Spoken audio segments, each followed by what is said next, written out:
नमस्कार दोस्तों, मैं वैभवंश राज आपका स्वागत करता हूं तक्षशिला ट्यूटोरियल के ऑनलाइन चैनल पे। दोस्तों, हम लोग टास्क 12 के चैप्टर नंबर 2 पर बात कर रहे थे। सारे टॉपिक्स थ्योरी के हमने कवर कर लिए थे और आज हम लोग बढ़ेंगे न्यूमेरिकल्स यानी क्वेश्चंस पे। ठीक है, क्योंकि थ्योरी जितना इंपॉर्टेंट है न्यूमेरिकल भी बराबर से उतना ही इंपॉर्टेंट है, बल्कि एक समय के लिए मैं ये कह सकता हूँ कि न्यूमेरिकल थ्योरी से ज़्यादा ही इंपॉर्टेंट है। ठीक है, क्योंकि ये सब्जेक्ट ही कुछ ऐसा है, यहाँ ना तो हम केवल थ्योरी के दम पे अच्छे नंबर ला सकते हैं, ना केवल न्यूमेरिकल के दम पे। हाँ दोस्तों, कभी कभी ऐसा भी होता है कि बहुत ज़्यादातर न्यूमेरिकल ही चले आते हैं पेपर में। ठीक है, मतलब कि मोर देन 60% है ना, 70 और अब परसेंट इसके ऊपर। ठीक है, ज़्यादा भी न्यूमेरिकल आ सकते हैं। तो न्यूमेरिकल में केवल एक ही काम हो सकता है कि हम उसे ज़्यादा से ज़्यादा अप्लाई करें, ज़्यादा से ज़्यादा प्रैक्टिस करें, बस। ठीक है, ओके। तो चलिए अब हम लोग आज बात करते हैं सेकेंड चैप्टर के पहले क्वेश्चन पे। देखिए क्या बोल रहे हैं, 3 आवेश हैं। कौन से? क्यों, दूसरा आवेश भी है क्यों, और तीसरा है माइनस क्यों। ठीक, एक समबाहु त्रिभुज के कोनों पर स्थित है जिसकी भुजा ए है। ठीक, समबाहु त्रिभुज की सारी भुजाएं बराबर होती हैं, एक भुजा ए के बराबर है, तो दोस्तों तीनों भुजाएं किसके बराबर हो जाएगी?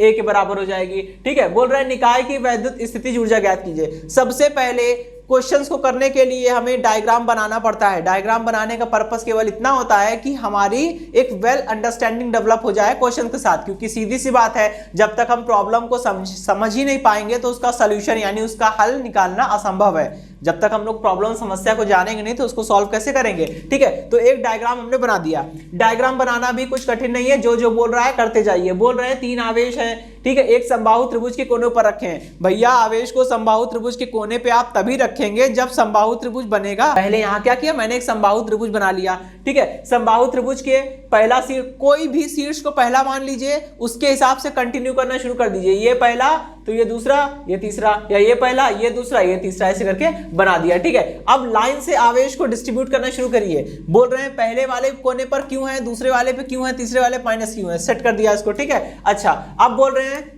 त्रिभुज की भुजा दे रखी है, देखिए दोस्तों कितनी स्मॉल है। ओके, तो बोल रहे हैं वैद्युत स्थितिज ऊर्जा ज्ञात कीजिए। क्या दोस्तों, बहुत ही इजी क्वेश्चन है। इजी क्वेश्चन से ही हम लोग शुरुआत करेंगे और फिर उसके बाद मीडियम और फिर हार्ड लेवल पे चलेंगे। ठीक है, देखिए इसमें वैद्युत स्थितिज ऊर्जा, ये देखिए पेयर कितने बन रहा है। मैंने आपको एक शॉर्टकट बताया था, पेयर कितने बन रहे हैं। पेयरिंग देखिए, पहला पेयर बन रहा है इस वाले चार्ज का इस वाले चार्ज के साथ। ठीक है, चलिए मैं इसको नाम दे देता हूं। इसको हमने बोल दिया ये चार्ज हमारा Q1 है, ये चार्ज हमारा Q2 है और ये वाला चार्ज हमारा Q3 है।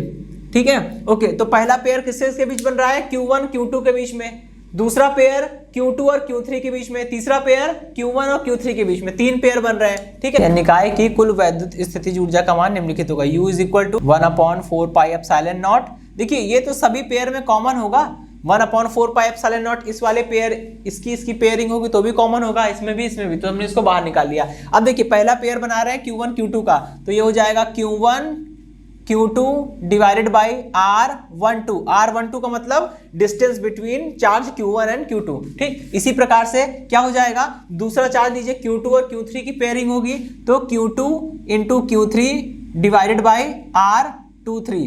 ठीक है, प्लस Q3 और Q1 की पेयरिंग होगी, Q3 Q1 divided by R31। बस वैल्यू पुट करिए और ये इजीली सॉल्व हो जाएगा। ठीक, ओके। इसकी वैल्यू कितनी होती है? 9 इंटू 10⁹9। ठीक है, 1/4πε0 की पूरी वैल्यू इतनी होती है। ये हम लोग, मैंने बोला भी था याद करने को। ठीक है, अच्छा अब हम लोग आगे बढ़ते हैं। देखिए पहले वाला चार्ज Q1 कितना है? Q है। दूसरा चार्ज ये भी कितना है? Q है। Q और Q का मल्टीप्लाई करेंगे तो कितना हो जाएगा? Q² आ जाएगा, क्योंकि भैया पहला चार्ज Q1 भी Q के बराबर है, दूसरा चार्ज Q2 भी Q के बराबर है। अपॉन में R12 ये डिस्टेंस है, समबाहु त्रिभुज है दोस्तों। ये अगर भुजा A के बराबर है तो ये भुजा भी A के बराबर ही होगी, तो ये हो गया A। ठीक, अच्छा प्लस Q2 Q2 ये Q और ये Q3 ये माइनस Q और माइनस Q का मल्टीप्लाई करेंगे कितना आ जाएगा? ये आ जाएगा माइनस में Q² अपॉन में A। ठीक है, ओके। अब देखिए Q3 और Q1 की पेयरिंग करेंगे तो कितना बनेगा? Q3 Q1 की पेयरिंग करिए तो ये माइनस Q और ये Q मिला के कितना हो जाएगा? ये हो जाएगा माइनस में Q इंटू माइनस Q का स्क्वायर, मतलब मल्टीप्लाई करेंगे तो माइनस Q² आएगा अपॉन में डिस्टेंस A। ठीक है, अब देखिए ये Q² अपॉन A माइनस का था, ये प्लस का था, कैंसिल हो गया, कितना बचा। अच्छा इसको भी हम यहाँ पे देखिए दोस्तों, कोई न्यूमेरिकल वैल्यू निकल के नहीं आ रही है तो हम इसको भी एज इट इज उतार देंगे, यहाँ पे इसकी वैल्यू नहीं रख रहे हैं हम लोग, ठीक है। इसको 1/4 पाई एप्सिलॉन नॉट ही कर दे रहे हैं, क्योंकि यहाँ से कोई न्यूमेरिकल वैल्यू निकल के नहीं आएगी, बस एक एक्सप्रेशन निकल के आएगा दोस्तों। तो ये है हमारा आंसर, ठीक है। कितना आंसर आएगा, u is equal to 1/4 pi epsilon nought into में माइनस क्यू स्क्वायर अपॉन में a, ठीक। ये है कुल वैद्युत स्थितिज ऊर्जा।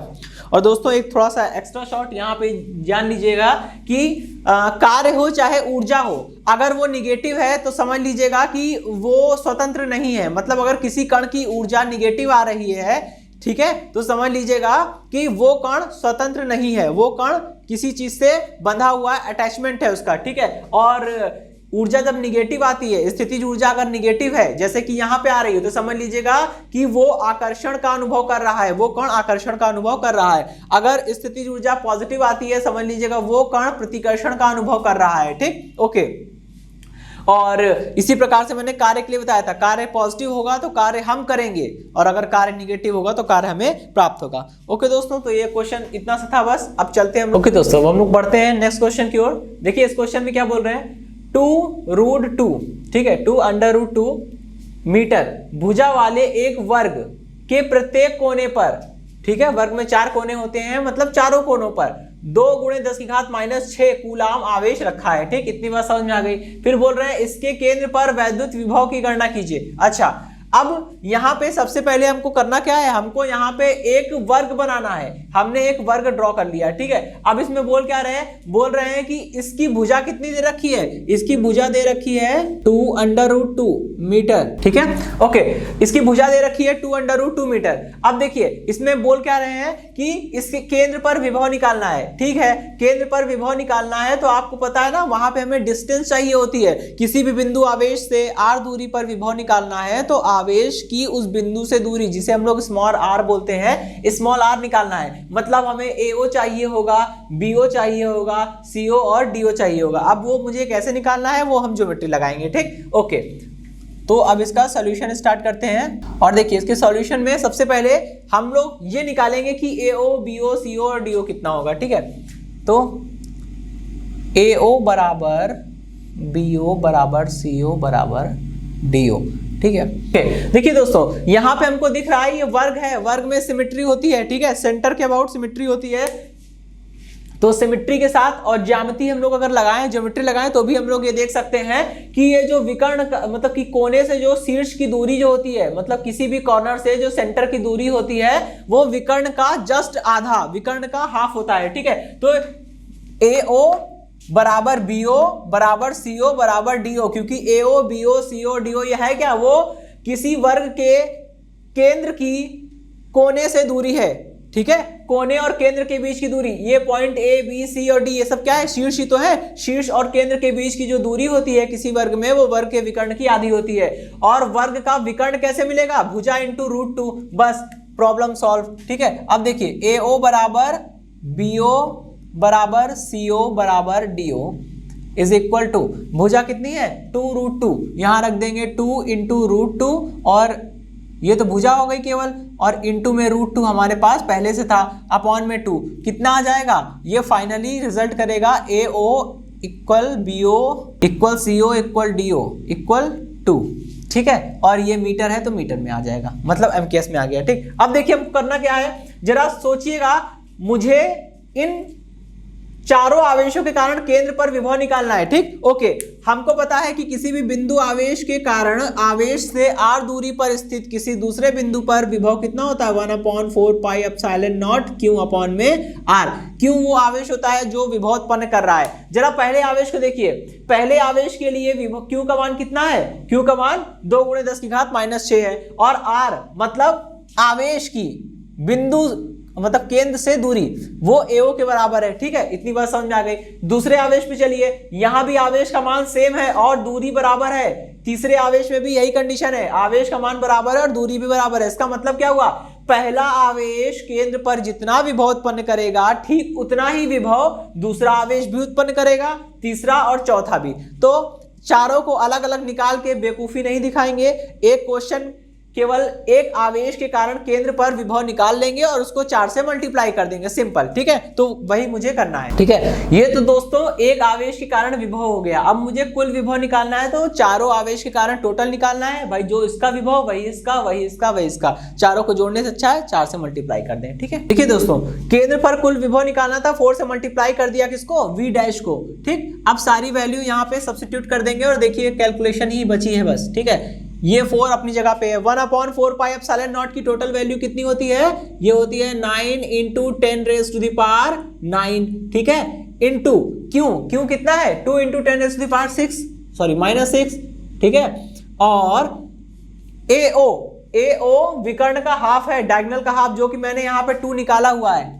सॉरी, इसको मैं इक्वेशन नंबर 2 मान ले रहा हूँ, इसको 1 मानता हूँ। ठीक है, चलिए इक्वेशन 1 में देखिए AO बराबर कितना है, 2 मीटर है। मीटर है मतलब MKS में है। ठीक है, चलेगा। अब देखिए 2 से 2 कैंसिल हो जाएगा, 9 चौके 36, कितना आ जाएगा ये आएगा V = 36 और 10 की पावर 9 और यहाँ पे 6 -6, तो कितना आ जाएगा 10 की पावर 3 आ जाएगा। और इसे हम लोग ऐसे लिख सकते हैं, क्योंकि यहाँ पे हम लोग कोशिश करते हैं दोस्तों, जब इसको हम लोग एडजस्ट करते हैं तो ये कोशिश करते हैं कि आगे वाला नंबर जो है वो 0 से बड़ा हो और 10 से छोटा हो। 36 10 से बड़ा है तो मैंने पॉइंट शिफ्ट कर दिया, 3.6 बन गया। 3.6 10 से छोटा है, 0 से बड़ा है, ये चलेगा।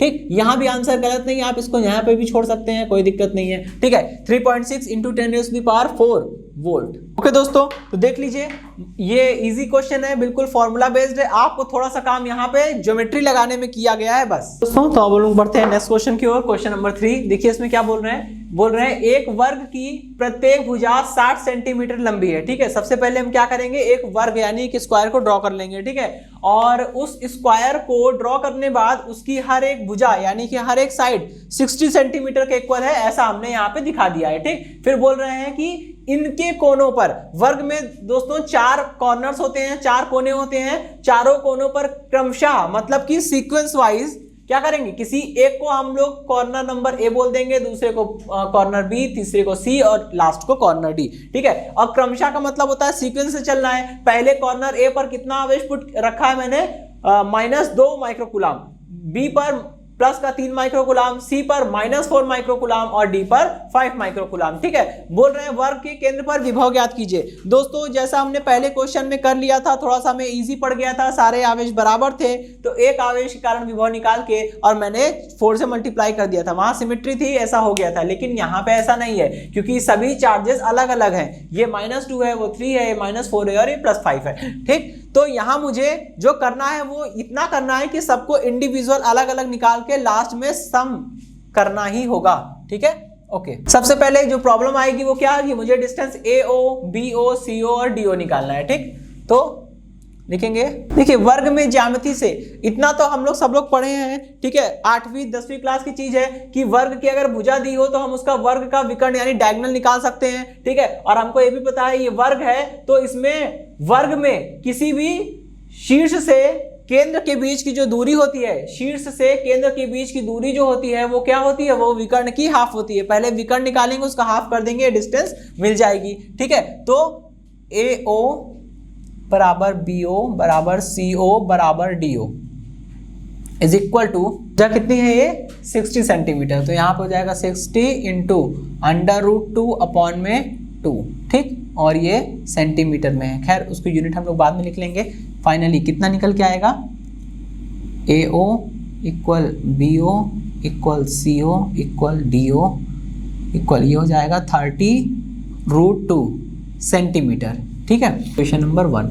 अब सबसे पहले शीर्ष A के कारण विभव निकालेंगे, फिर B के कारण, फिर C के कारण और लास्ट में D के कारण, और सबको ऐड कर देंगे। शीर्ष A के कारण बिंदु O पर विभव VA is equal to 1/4 pi epsilon nought Q upon में डिस्टेंस R होती है। ठीक है, तो Q यानी कि पॉइंट कॉर्नर A पर कितना चार्ज है, -2 माइक्रोकूलम। ठीक है, तो और माइक्रोकूलम का मतलब क्या होता है, 1 माइक्रोकूलम इक्वल होता है 10⁻⁻6 कूलम। तो इसी के बिहाफ पे हम लोग कन्वर्ट कर लेंगे और ये हो जाएगा -2 × 10⁻⁻6।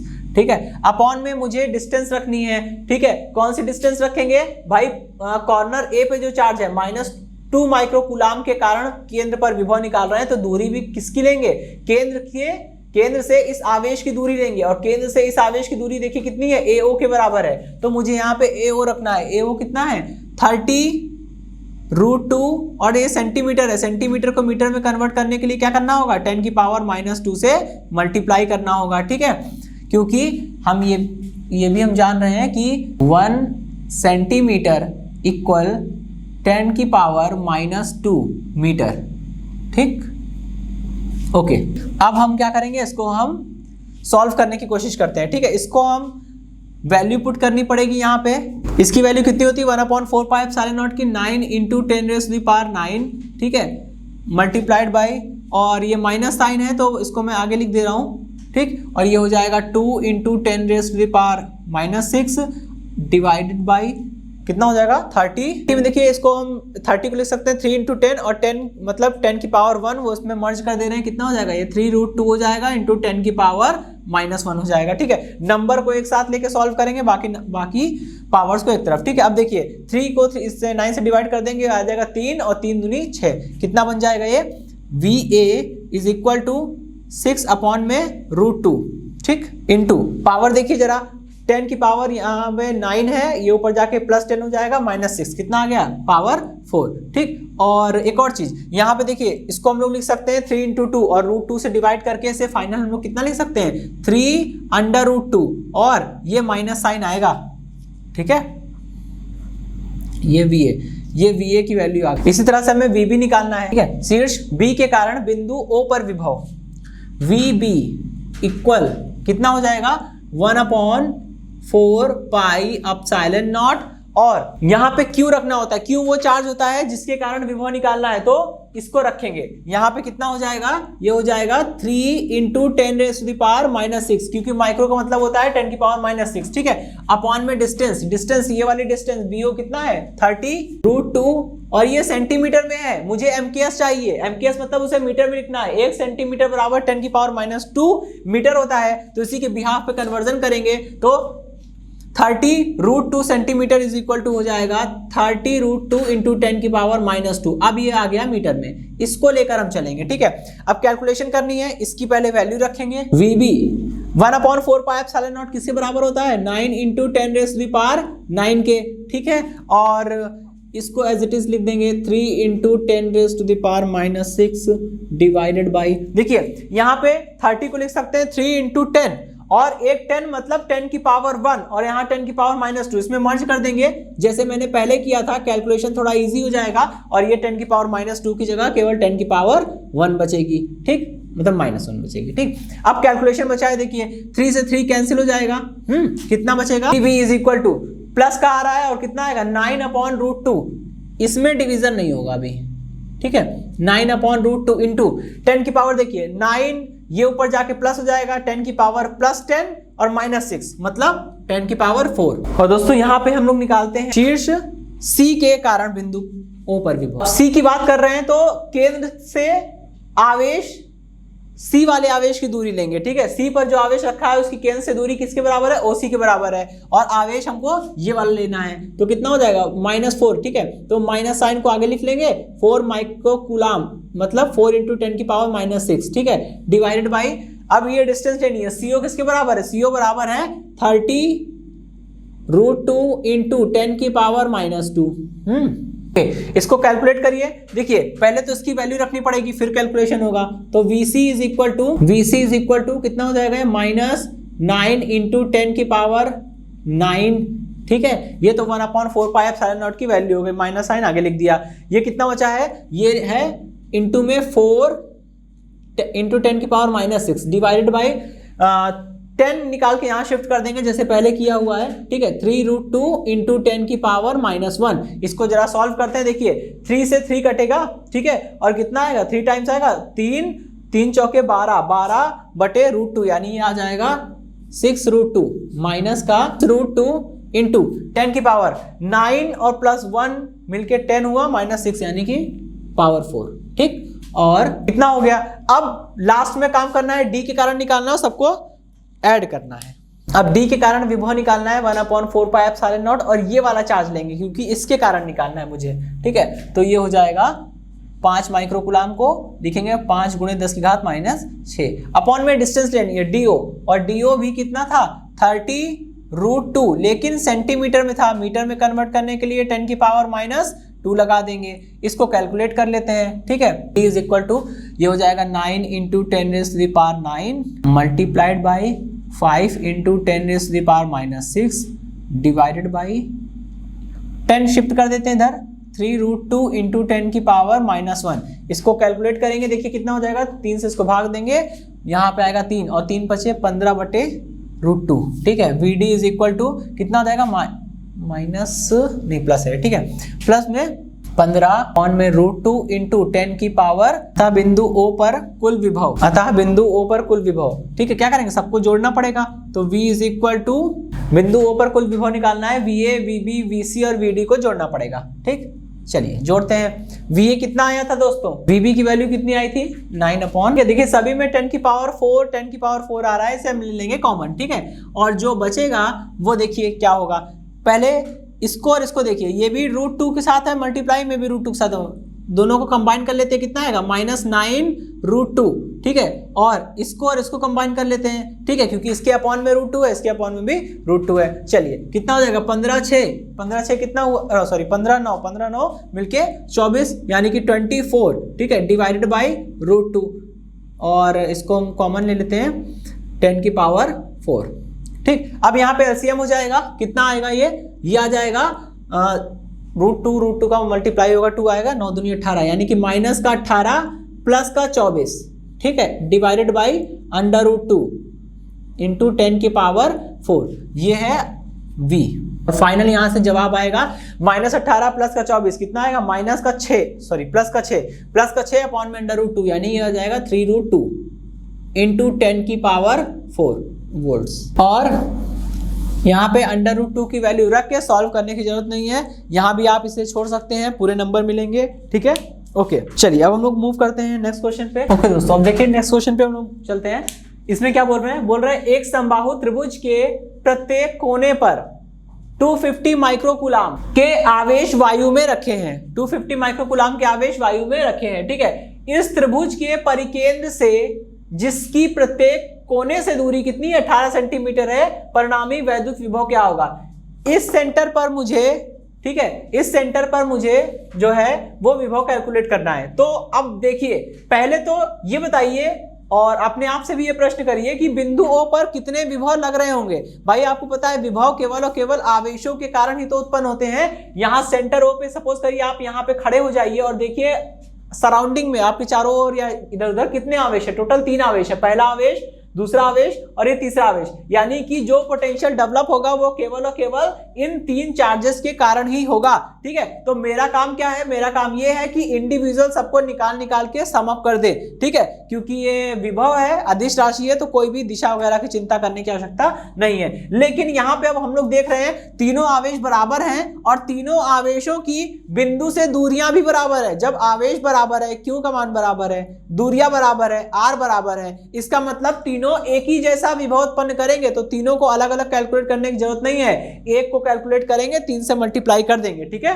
ओके शीर्ष A के कारण बिंदु O पर विभव हमने मान लिया है, शीर्ष A पर 250 माइक्रो कूलाम है और इसके कारण हम O पर निकाल लें पोटेंशियल और 3 से मल्टीप्लाई कर देंगे, ठीक है। तो V dash is equal to 1/4 pi epsilon nought into charge, यानी कि यहाँ कितना चार्ज है 250 माइक्रो कूलाम, लेकिन हमें MKS में वैल्यू पुट करनी पड़ती है, माइक्रो कूलाम को कूलाम में चेंज करना पड़ेगा। कैसे चेंज करेंगे, 10⁻⁻6 से मल्टीप्लाई करके, तो मल्टीप्लाई में 10⁻⁻6 अभी आ गया कूलाम में, डिवाइडेड बाय ये डिस्टेंस लेनी है मुझे, ये डिस्टेंस कितनी है 18 सेंटीमीटर, 18 और सेंटीमीटर, मतलब इसको सेंटीमीटर में दिया हुआ है, मुझे मीटर में कन्वर्ट करना है। सेंटीमीटर को मीटर में कन्वर्ट करने के लिए जो भी नंबर दिया है उसमें 10⁻⁻2 से मल्टीप्लाई करिए, ठीक। अब ये मीटर में आ गया।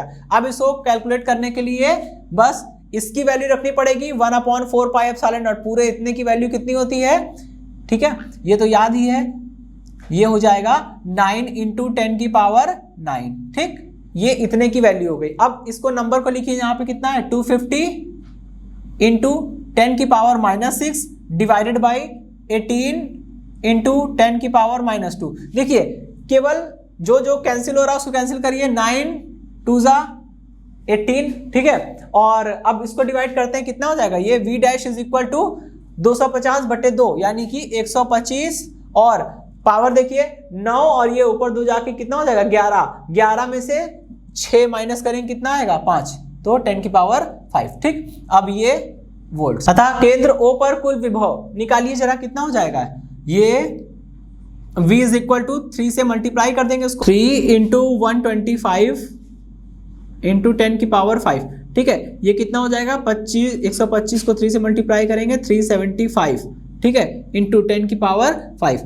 इसको हम ऐसा लिख सकते हैं कि ये हो जाएगा 3.75 इंटू 10 की पावर 7, और ये जवाब वोल्ट्स में आएगा। ओके, तो ये है इसका आंसर, ठीक है।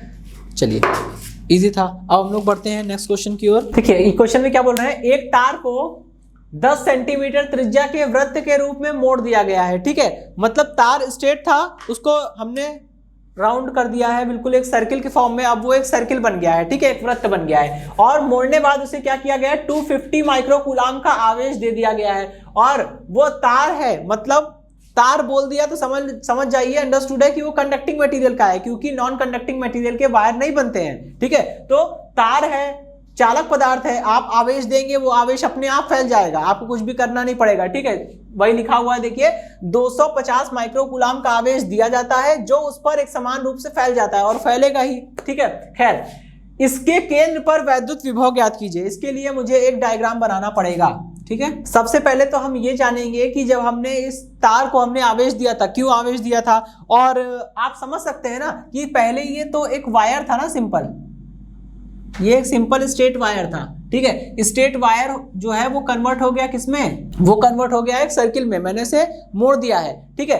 तो इसका मतलब क्या था, क्या होगा, इसका मतलब ये होगा, इसकी सबसे पहले मोड़ने से पहले ये एक स्ट्रेट वायर था, इसकी अपनी कुछ ना कुछ लेंथ होगी, हमने मान लिया इसकी लेंथ कितनी है, L है, ठीक है।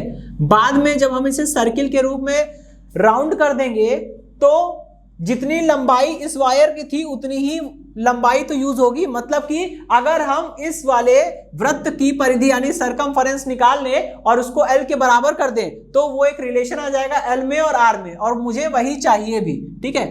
इस वृत्त की हमने त्रिज्या कैपिटल R मान ली है, ठीक है। तो यहाँ पे थोड़ा सा नोटेशन लिखेंगे, हमने मान लिया तार की लंबाई L है, और जब उसको हमने वृत्त के रूप में मोड़ दिया है तो जो वृत्त बना है उसकी त्रिज्या R है, ठीक है। जाहिर सी बात है कि जितनी लंबाई तार की थी उतनी ही लंबाई को तो आप मोड़ेंगे और उसी में को मोड़ के जितना सर्किल बनेगा बना लेंगे। अब ऐसा तो नहीं है कि उसको सर्किल कंप्लीट करने के लिए कुछ एक्स्ट्रा वायर लाके जोड़ा गया, ऐसा कुछ नहीं करना है। इसका मतलब जो सर्किल बना है, जो वृत्त बना है, उस वृत्त की परिधि यानी सरकमफेरेंस बराबर होगी L के, ठीक है। तब L इक्वल हो जाएगा 2 पाई R, ठीक है। ये रिलेशन आगे काम आएगा, इसलिए इसको इक्वेशन नंबर 1 लिख देते हैं, ठीक है। अब ये तार है, मतलब 1D ऑब्जेक्ट है, 1D ऑब्जेक्ट पर अगर आप कोई भी आवेश देंगे तो वो उसकी लंबाई की दिशा में पूरी तरह से फैल जाएगा।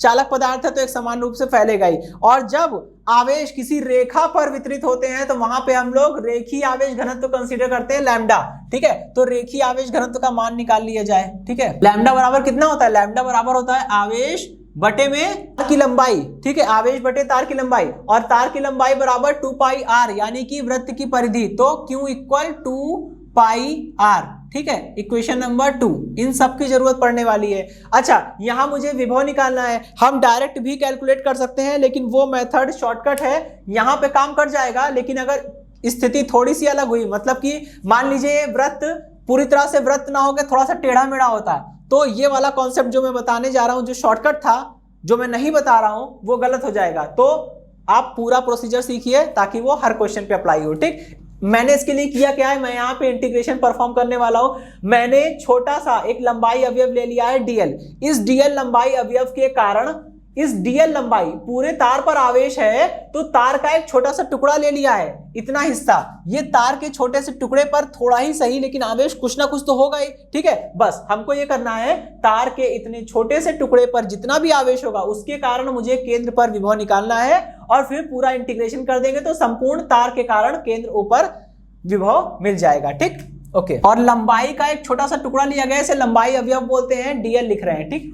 तो लिखेंगे लंबाई अवयव dl के कारण केंद्र O पर विभव कितना हो जाएगा, ये हो जाएगा dv equal 1/4 pi epsilon nought into, भाई जब लंबाई छोटी सी ली है, तार का टुकड़ा छोटा है, तो उस पर विभव उस पे आवेश भी तो थोड़ा ही होगा ना, तो हमने dq आवेश मान लिया कि भाई इतने छोटे से टुकड़े पर dq आवेश है, ठीक। अपॉन में दूरी लेनी है, दूरी मतलब केंद्र से इस अवयव की दूरी, और केंद्र से इस अवयव की दूरी देखिए किसके बराबर है, त्रिज्या के बराबर है, यानी अपॉन में क्या आ जाएगा, अपॉन में r आ जाएगा, ठीक। अब क्या करना है मुझे, सबसे पहले इंटीग्रेशन परफॉर्म करने से पहले, चलिए वो भी कर सकते हैं, ठीक है। पहले इसको दोनों पक्षों में समाकलन करते हैं, और समाकलन करने पर मुझे मिलेगा क्या, संपूर्ण वृत्त के कारण केंद्र पर विभव। ओके, क्या करना पड़ेगा, v equal closed line integral of dv, ठीक है। इसका पूरा क्लोज्ड सरफेस के अलोंग इंटीग्रेशन करना पड़ेगा, ठीक है। तो कितना आएगा, v इक्वल इंटीग्रेशन का साइन लगाएंगे, dv की वैल्यू यहां से उठा के पुट कर देंगे, कितना आएगा 1/4 पाई एप्सिलॉन नॉट इनटू